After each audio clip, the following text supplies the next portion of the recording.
Fala, investidor! Já está cuidando do seu dinheiro hoje ou vai deixar a inflação comer teu patrimônio? Bora para cima! Dê seu like e se inscreva para mais dicas de educação financeira. Olá, sejam muito bem-vindos! Hoje o nosso papo é sobre uma meta que, olha, parece simples, mas que tem um poder gigantesco de virar a chave na nossa relação com o dinheiro. Como juntar os primeiros R$ 5.000? E a gente já começa com a pergunta principal, mas por que 5.000? Por que esse número? A resposta, como a gente vai ver, tem muito mais a ver com a nossa cabeça, com psicologia, com paz de espírito, do que com a grana em si. É sobre a pessoa provar para ela mesma que sim, é possível construir alguma coisa. Essa frase aqui vem de uma história real e é muito forte. Um autor estava contando que uma senhora, depois de seguir os conselhos dele, chegou com o extrato do banco para mostrar, toda orgulhosa. E aquele brilho no olho dela não era pelo dinheiro, sabe? Era pela conquista, pela segurança, pela felicidade de ter pela primeira vez na vida uma reserva. Uma paz que ela nunca tinha sentido antes. É esse o poder desses primeiros 5.000. Só que, claro, chegar lá não é um passeio no parque, né?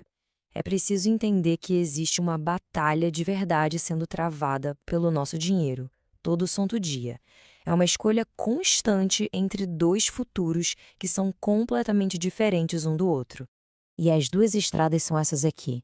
De um lado está o caminho de construir, de usar o dinheiro para ter paz emocional, para ter segurança, para fazer os juros compostos trabalharem a nosso favor. Do outro lado é o caminho da destruição.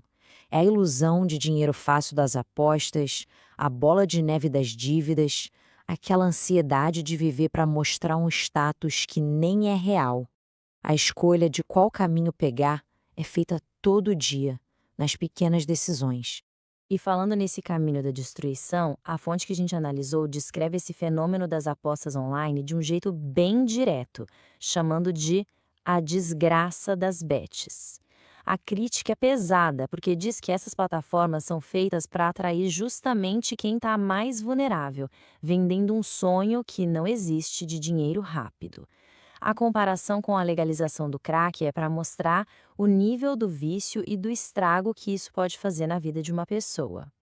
Então, o ponto central é este aqui. O sistema das apostas é muito simples, na verdade. Tem o dono da plataforma que fica bilionário. Tem o influenciador que ganha uma fortuna para divulgar e fica milionário. E aí tem a terceira pessoa, aquela que banca tudo isso, perdendo o próprio dinheiro. A reflexão que fica é: qual desses três papéis as plataformas querem que as pessoas comuns ocupem? Ok, então vamos para a parte prática. Chega de falar do problema, vamos focar na solução. Como é que se vence essa batalha? Qual é o plano de ação, passo a passo, para chegar na meta dos R$ 5.000? O número mágico é esse aí. Para juntar R$ 5.000 em um ano, a meta é essa: guardar R$ 416,66 por mês. Quando a gente quebra o valor assim, ele parece muito mais real, muito mais possível, né? Perde aquele tamanho assustador. É um alvo claro para mirar todo mês. E uma ferramenta super simples para organizar as finanças e conseguir poupar é essa regra, a 50-30-20. Funciona assim: metade da renda para o que é essencial, moradia, comida, 30% fica para os desejos, para o lazer, para as compras, o que também é importante para a vida não ficar chata. E os 20% que sobram vão direto para o futuro, poupança e investimentos. É um jeito de dar uma missão para cada real que entra. Agora, se aqueles 400 e pouco por mês parecem muito para começar, tem uma alternativa ótima que é o desafio das 52 semanas. A ideia aqui é começar bem de levinho e ir criando o hábito. Começa com R$ 5 na primeira semana, 10 na segunda e vai aumentando aos poucos. O esforço é gradual. E olha que legal o resultado que a gente vê aqui. Antes mesmo de o ano terminar, lá pela semana 45, a meta dos 5.000 já foi superada. Mas olha, juntar o dinheiro é só a primeira parte da história. A verdadeira mágica acontece quando esse dinheiro que foi guardado começa a trabalhar, a gerar mais dinheiro por conta própria. E o nome dessa mágica? Juros compostos. É um conceito simples, mas que muda tudo. Basicamente, significa que os juros que o dinheiro rende também começam a render juros. Vira uma bola de neve do bem, sabe? Que faz o patrimônio crescer cada vez mais rápido com o tempo. É literalmente o dinheiro fazendo filhotinhos. E para isso não ficar só na teoria, olha que concreto.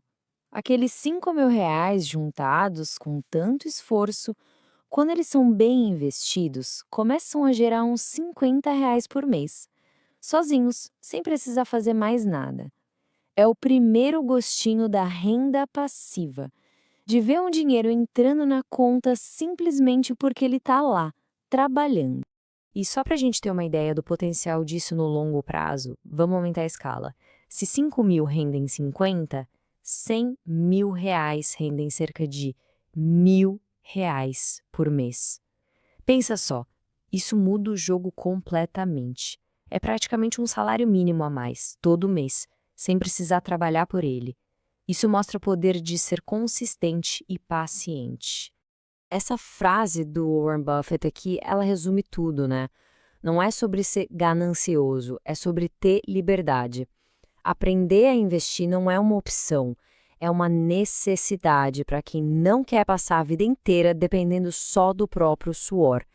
É sobre construir um futuro onde o dinheiro ajuda a bancar a vida e não o contrário. Certo, mas onde colocar esse dinheiro então? O medo de investir é super comum, mas a boa notícia é que existem opções muito seguras, perfeitas para quem está começando. Vamos dar uma olhada em algumas delas, focando na chamada renda fixa, que é o tipo de investimento mais tranquilo e previsível que existe. E este gráfico aqui mostra de um jeito muito claro por que é preciso olhar para além da poupança. Apesar de ser o investimento mais famoso, o rendimento dela fica bem para trás de outras opções que são tão seguras quanto. Um Tesouro Selic ou um bom CDB podem render quase o dobro.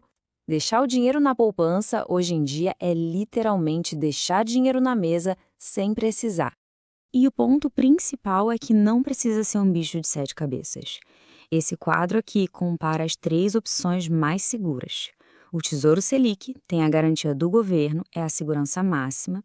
O CDB e a poupança têm a proteção do FGC, o Fundo Garantidor de Créditos, para valores de até 250 mil. E o mais importante, todos eles têm liquidez diária. Ou seja, o dinheiro pode ser resgatado quando for preciso. A grande diferença mesmo está na rentabilidade, que é bem melhor no Tesouro e no CDB, mesmo depois de pagar o imposto. No fim das contas, a verdade é essa. Cada real que a gente consegue guardar e investir hoje é um presente. Um presente para aquela pessoa que a gente vai ser lá no futuro. É a construção de uma vida com mais calma, mais segurança, mais liberdade de escolha. A jornada tem que começar com o primeiro passo, né? A pergunta que fica no ar é: por onde vai ser o começo dessa construção?